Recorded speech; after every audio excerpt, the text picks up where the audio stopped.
12장 1절부터 8절까지 말씀,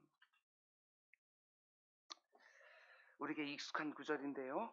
사무엘하 12장 1절부터 8절까지 말씀 가운데 우리 1절만 우리 함께 읽겠습니다. 1절 시작.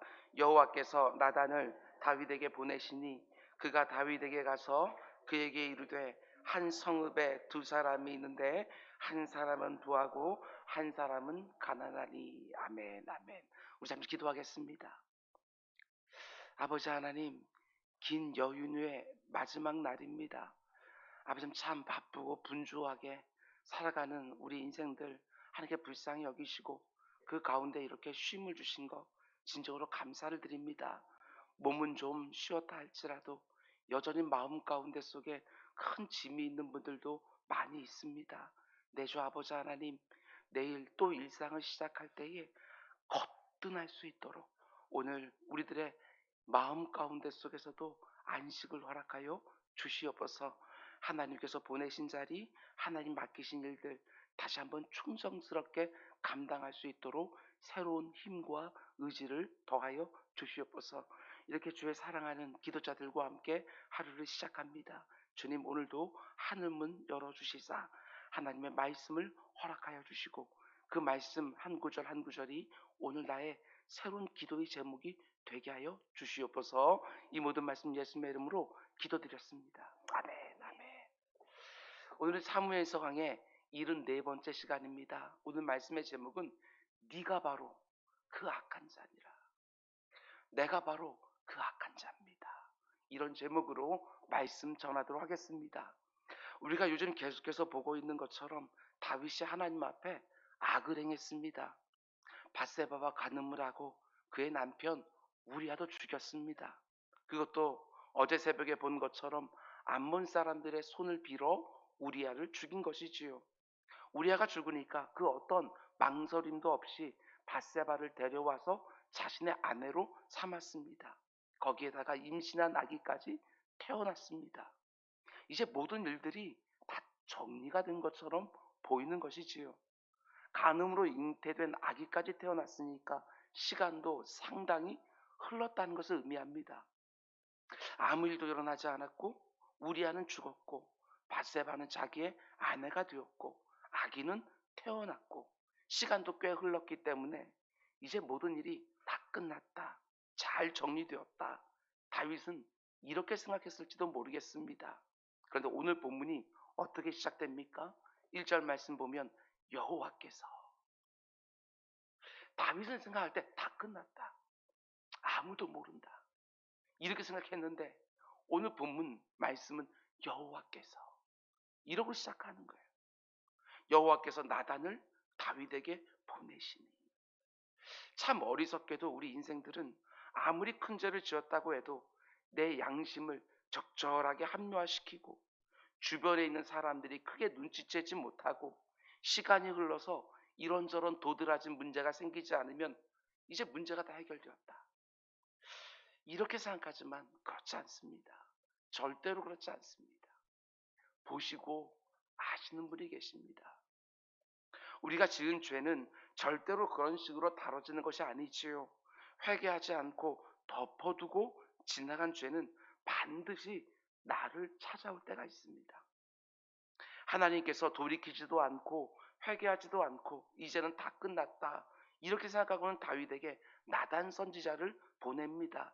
그냥 선지자 하나를 보낸 것이 아니지요. 하나님의 말씀을 그에게 담아서 보내신 것입니다. 선지자 하나를 단지 보낸 것이 아니라 자신의 말씀을 보내고 계시는 거예요. 이걸 보셔야 돼요. 오늘 우리에게도 마찬가지입니다. 여러분과 제가 명백한 죄를 짓고도 내 양심을 합리화시키고 주변에 있는 사람들이 크게 눈치채지 못하고 시간도 많이 흘러서 이런저런 도드라진 문제가 일어나지 않으면 문제가 이제는 해결되었다, 이렇게 생각하고 있을 때 가장 대표적으로 하나님이 하시는 일이 말씀을 보내시는 일입니다. 특별히 강단에서 선포되는 말씀으로 내 죄를 들춰내시면서 회개하고 돌이키라고 내 신앙 양심을 찌르시는 것이지요. 여러분, 강단에서 선포되는 말씀을 들을 때에 내가 합리화시켜 놓은 부분에 딱 부딪혀서 많이 아프십니까? 내가 잘 감춰 놓은 부분을 자꾸 들춰내서 많이 불편하십니까?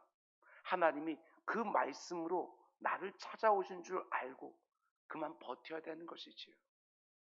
저는 강해 설교자로서 이런 부분이 너무너무 좋습니다. 한국 교회 강단에서 죄를 잘 언급하지 않습니다. 사람들이 듣기 싫어하니까. 그리고 세상살이도 너무너무 힘이 드니까 교회까지 와서 그런 얘기 듣는 것이 너무 부담스럽고, 그래서 설교자의 마음도 위축될 때가 많은 것이 사실입니다. 그런데 우리는 강해 설교로 계속해서 그 다음 본문, 그 다음 본문, 그 다음 본문을 보고 있으니까 이렇게 추석 연휴 기간 중에서도 이렇게 다윗의 참담한 범죄를 우리가 보고 있는 것 아니겠습니까? 하나님은 그렇게 우리를 말씀으로 찾아오시는 거예요. 내 죄를 인정하고 토설하고 회개하고 돌이킬 때까지 하나님은 말씀으로 우리를 찌르시는 것이지요. 여러분, 하나님의 말씀을 받은 나단 선지자가 다윗을 찾아와서 우리가 잘 아는 비유를 합니다. 아무것도 부족함이 없는 큰 부자와 가진 것이라고는 어린 암양 새끼 하나가 전부인 가난한 사람이 한 동네에 살고 있는데, 그 부잣집에 손님이 하나 찾아옵니다. 근데 그 손님을 대접하기 위해서 어떻게 합니까? 자기가 가지고 있는 수많은 양과 염소 중에서 잡지를 않고 암양 새끼 하나밖에 없는 그 사람 것을 빼앗아서 손님을 대접했다. 다윗이 그 말을 듣고 어떻게 합니까? 몹시 분개합니다. 죽어 마땅하다 하면서 하나님의 이름으로 맹세까지 합니다. 나단의 말을 듣자마자 펄쩍펄쩍 뛰면서 이렇게 악한 놈이 어디 있느냐, 내가 다스리는 나라에 이런 악한 자를 살려놓으면 안 된다, 반드시 죽여야 된다, 아주 크게 분노하는 거예요. 우리가 잘 아는 것처럼 이게 누구 이야기입니까? 다윗 자신의 이야기지요. 죽어 마땅한 그 악한 자가 바로 자기 자신인 거예요. 그런데도 자기 이야기라고는 저는 생각하지 않아요.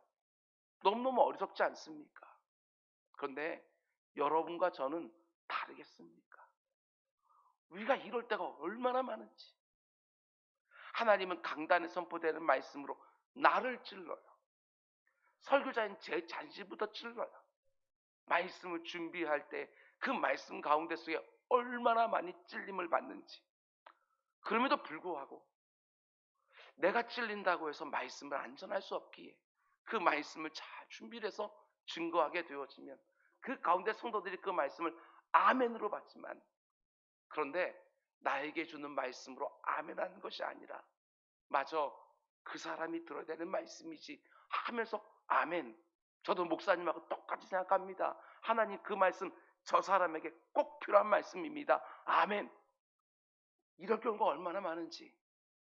그 말씀으로 다른 누군가가 아니라 나를 찾아오시는데 우리는 너무 어리석게도 그 말씀을 자꾸 다른 사람들을 향한 말씀으로 생각하지요. 여러분, 강단에서 선포되는 모든 말씀을 제대로 듣는 것은 다른 것이 아닙니다. 오늘 나에게 주시는 말씀으로 들어야 제대로 듣는 거예요. 나와 생각 없다고 생각을 하고 특별히 그렇게 못 사는 사람들 향하여 펄쩍펄쩍 뛰면서 분개하는 것 아닙니다. 그게 말씀을 제대로 듣는 것이 아니지요. 선포되는 모든 말씀을 나에게 주시는 말씀으로 받고 나를 점검하는 거예요.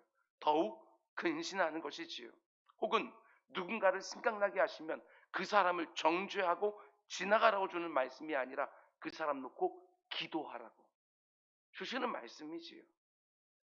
나단 선지자가 찾아가서 지금 자신의 죄를 다루고 있는데 다윗이 어떻게 합니까? 하나님이 나에게 주시는 말씀이라고는 저는 생각하지 못하고 그런 악한 자는 반드시 죽여야 된다, 펄쩍펄쩍 뛰어요. 눈이 어두워져서 보지를 못하고 자기 면전에서 자기 이야기를 하고 있는데 깨닫지 못해요. 말씀을 준비하면서 이런 생각이 들지 않을 수 없었습니다. 나에게도 이런 모습이 너무너무 많구나. 하나님이 지금 내 이야기하고 계시는데 내 이야기인 줄은 전혀 모르고 펄쩍펄쩍 뛰며 분노하고 있는 이 어리석은 모습, 다윗의 이 모습이 여러분과 저의 모습일 때가 너무너무 많이 있는 것이지요. 그렇게 분노하고 있는 다윗을 향하여 나단이 뭐라고 말합니까? 7절. 나단이 다윗에게 이르되 당신이 그 사람이라. 당신이 바로 그 죽어 마땅한 자니라. 여러분 잘 들으시기 바랍니다. 여러분과 저의 신앙 양심이 바르게 작동하고 있는지 그렇지 않은지 점검하는 증거 중에 하나는 누군가의 불의와 악함이 얼마나 내 눈에 잘 들어오는가, 다른 사람 눈에 있는 티끌이 얼마나 내 눈에 잘 들어오는가, 거기에 내 신앙 양심이 살아있는 것이 절대로 아닙니다. 누군가의 불의와 악함을 보면서 내 안에도 똑같이 그 불의와 악함이 들어있다는 것이 보여야 그게 진짜지요. 내 자신이 보여야 내 신앙 양심이 살아있는 거예요. 다른 사람의 눈에 있는 티끌 하나하나 열거하면서 나는 저 사람하고 다르다. 아닙니다. 그것을 거룩한 성도다움이라고 절대로 말하지 않아요. 하나님 앞에 딱 서서 당신이 바로 그 사람이라 하는 이야기를 나에게 주시는 하나님의 말씀으로 우리가 귀가 열려서 들어야 되고 우리의 중심을 열어서 들어야 내가 성도답게 살 수 있는 것입니다.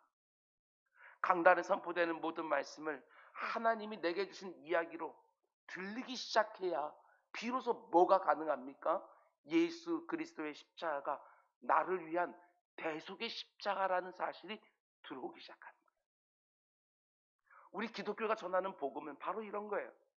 예수 그리스도의 십자가를 바라보면서 특별히 악한 죄인들만 생각하는 것이 아니라 내가 저 십자가에 달려 죽었어야 되는데 하고 내 자신의 악함을 절절히 생각할 수 있어야 그게 진짜 기독교가 되는 것이지요.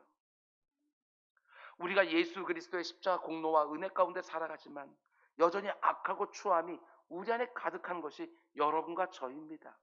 눈에 도드라지는 윤리적이고 도덕적인 죄 한두 개를 혹 안 짓고 있을지는 모르겠지만 여러분과 제가 바로 당신이 바로 그 악한 자니라 나단 선지자의 말을 들어야 될 당사자예요.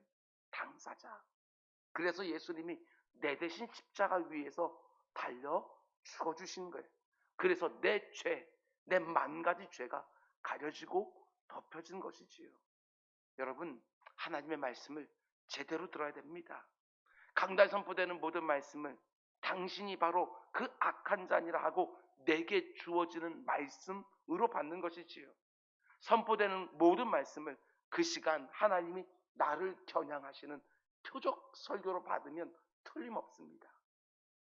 그런데 이런 점도 생각해 보시기 바랍니다. 나단 선지자가 다윗을 향해서 당신이 바로 그 사람입니다. 이 말씀을 하는 것이 쉬웠겠습니까? 그렇지 않습니다. 다윗이 듣지 않으면 나단은 그 자리에서 죽을 수도 있는 거예요.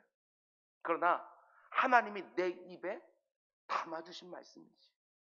그 말씀을 그대로 전하는 것이 나단 선지자의 사명인 거예요. 우리 교회뿐만 아니라 이 땅의 모든 강단을 놓고 이 새벽에 꼭 기도해 주시기 바랍니다. 하나님이 주신 말씀이라면 그대로 선포해야죠. 아무리 회중들이 펄쩍펄쩍 뛰면서 분노하고 불편해하는 말씀이라도 받은 말씀 그대로. 그저 듣기 좋은 말, 모든 사람들이 고개를 끄덕이며 좋아할 만한 말, 이런 것이 아니라 그 자리에 있는 모든 회중 하나하나를 다 향하여 당신이 바로 그 사람입니다.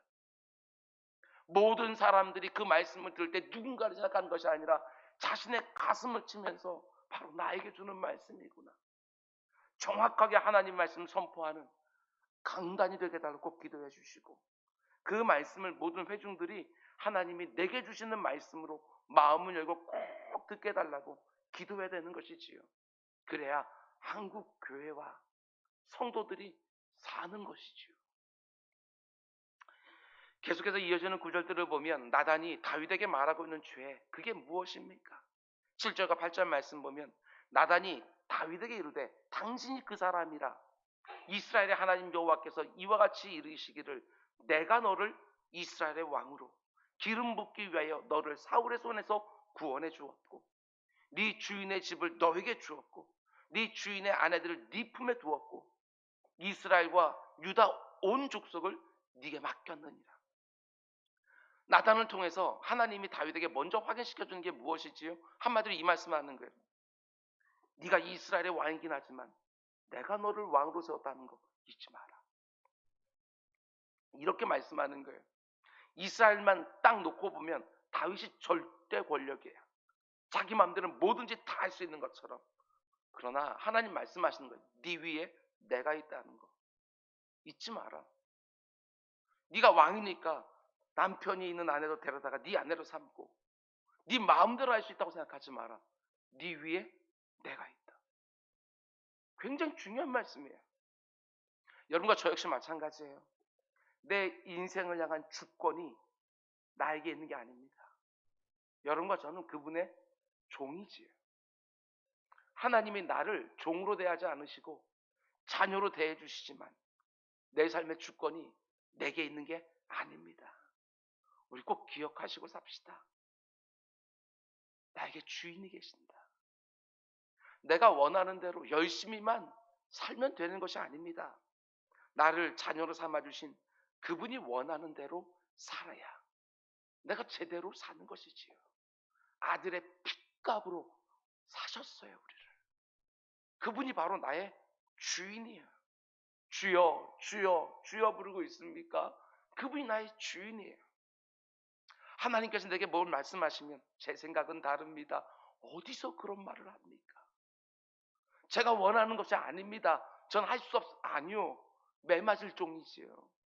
주인이 말하는 거 주인이 더 어련히 알아서 그런 말씀하시는 줄 알고 그 주인이 악한 주인이 아니라 나에게 지극히 선해서 내가 그 어떤 자유자가 되는 것보다 그분의 종으로 있는 것이 훨씬 더 좋다는 것을 알기에 그분의 마음을 알기에 그분이 말하는 거 그 가운데 아멘 하고 순복하는 것이 여러분과 저의 자세인 거예요. 종으로 그분에게 사는 것이지요. 뿐만 아니라 8절 마지막 분 보면 우리 어제 새벽에 잠시 묵상했습니다. 만일 그것이 부족하였을 것 같으면 내가 네게 이것저것을 더 주었으리라. 하나님이 다윗에게 얼마나 많은 은혜와 복을 허락해 주셨습니까? 필요하면 더 주실 거예요.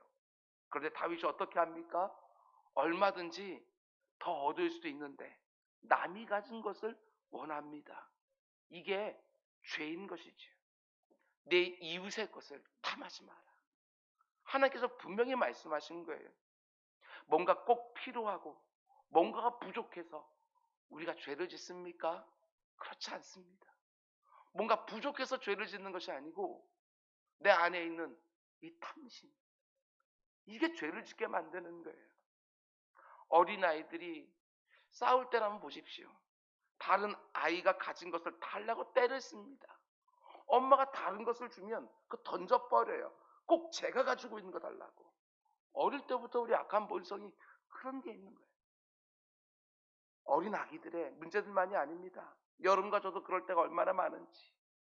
하나님이 내게 주신 것에 족한 줄 알지 못하고 하나님께서 내게 꼭 맞는 것을 주셨음에도 불구하고 족한 줄로 못하고 다른 사람들의 손에 있는 것까지 내 손에 뺏어서 주어야 직성이 풀리는 이런 경우들이 얼마나 많은지. 다른 사람들이 있는 것과 내게 있는 것들을 비교하며 조금이라도 그 사람이 갖지 못한 것을 내가 가지고 있으면 교만하고 그 사람이 가진 걸 내가 못 가지고 있으면 그때서부터는 또 한탄하고 원망하는 이런 악한 본성이 우리 가운데 있는 것이지요. 그 사람이 갖지 못한 것, 나 가진 것 있으니 송명희 시인이 고백하는 것을 우리 분명히 노래하면서도 불구하고 우리는 도무지 내게 있는 것들은 형편없이 생각을 하게 되어지고 다른 사람들이 있는 것만 좋아하는 그 사람은 그 사람 나름대로 부족한 것이 있는 것이거든요. 하나님이 모든 것을 다 채워주지 아니하고 각 사람마다 부족한 것을 놓고 그것은 하나님께 구하게 하는데 우리는 도무지 자족할 줄 모르는 것이지요. 자족하는 것이 있으면 마음이 있으면 경건에 큰 이익이 되느니라. 이 말씀을 다시 한번 새기는 새벽이 될 수 있기를 받은 복을 헤아릴 수 있는 새벽이 될 수 있기를 주님으로 축원을 드립니다. 이어지는 구절을 보면 하나님은 이제 다윗의 죄, 그 기저에 있는 그 본질, 그 근원에 뭐가 있는지 손가락으로 딱 집어주십니다. 구절과 10절 말씀 우리 함께 읽겠습니다. 9절 10절 그러한데 어찌하여 네가 여호와의 말씀을 업신여기고 나 보기에 악을 행하였느냐. 네가 칼로 햇사람 우리아를 치되 암몬 자손의 칼로 죽이고 그의 아내를 빼앗아 내 아내를 삼았도다. 이제 네가 나를 업신여기고 햇사람 우리아의 아내를 빼앗아 내 아내로 삼았은즉 칼이 내 집에서 영원토록 떠나지 아니하리라 하셨고. 여러분, 다윗의 모든 죄에 그 기저에 뭐가 있다고 말합니까? 두 가지를 말합니다. 9절 말씀 보면 네가 여호와의 말씀을 업신여기고, 10절 말씀 보면 네가 나를 업신여기고. 잘 보셔야 돼요. 네가 내 말을 업신여기고 네가 나를 업신여기고. 하나님은 언제나 자기 자신과 자신의 말씀을 동일시시켜요. 이걸 보셔야 되는 거예요. 우리 주님도 말씀하셨습니다. 나의 계명을 지키는 자라야 나를 사랑하는 자. 하나님의 말씀과 자기 자신을 따로따로 보시는 것이 아니라 동일시시키지요. 하나님의 말씀을 업신여기는 것을 놓고 나를 업신여겼다고 말씀하시는 거예요. 하나님 말씀이 곧 자기 자신인 거예요. 요한복음 1장을 보게 되었으면 태초에 말씀이 계신다. 그 말씀이 예수 그리스도시죠. 말씀과 자신을 동시시켜요. 그런데 오늘날 얼마나 많은 성도들이 하나님을 경외한다고 말하면서도 그분의 말씀은 가볍게 여기는지 모릅니다. 강단에 선포되는 말씀이 하나님 자신이라는 것을 모르는 것이지요. 수없이 말씀을 들으면서도 그러려니 하면서 그냥 지나치기 때문에 그 많은 말씀을 들으면서도 성도다움이 잘 드러나지 않는 거예요.